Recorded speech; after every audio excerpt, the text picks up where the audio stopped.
Le site de l'hippodrome du quartier Niman dans le 2e arrondissement de la ville de Parakou dans un état délabré.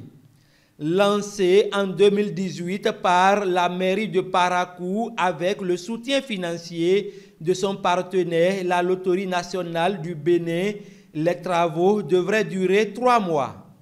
Ce chantier devient aujourd'hui une source d'insécurité pour la population. Pourtant, sa réalisation fait rêver les riverains par rapport à son impact sur la ville. On a même vu déjà le début des travaux de terrain des courses aux chevaux. On était contents. On se disait même que ça allait nous donner l'espoir. Peut-être à partir de ce terrain, on allait trouver au moins une voie pavée pour augmenter à ce terrain. Mais jusque-là, comme ça a été un éléphant blanc, comment on peut encore espérer au moins une voie pavée pour ce quartier au cœur de cette grande ville qu'on appelle 3e ville du Bénin? C'est comme si les habitants de Nima ont fait quelque chose de grave contre les autorités dont on ne sait pas. Le sujet préoccupe également les professionnels des médias et l'amicale des faiseurs d'opinion.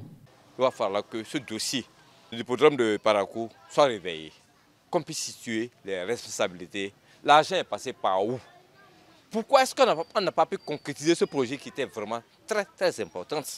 Vous imaginez le développement que ça aurait pu donner dans cette zone de Parakou?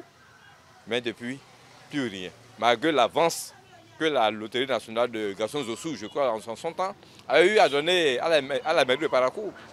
On est resté comme ça et c'est fini. Les conseillers qui siègent au sein de ce conseil doivent saisir des occasions, des sessions pour marteler cela jusqu'à ce que le chantier soit relancé. Vous savez, lorsque vous êtes à Parakou et vous voyez ce qui se passe au niveau du chantier de l'hippodrome, vous avez un sentiment de révolte. Parce que déjà, derrière ce jeu, Ibeko Tukumaga, il a dit un site que la loterie, en son temps, à l'époque très ancienne, avait réservé et les fondations avaient été faites. Est-ce qu'il faut laisser tous les chantiers avoir ce sort-là?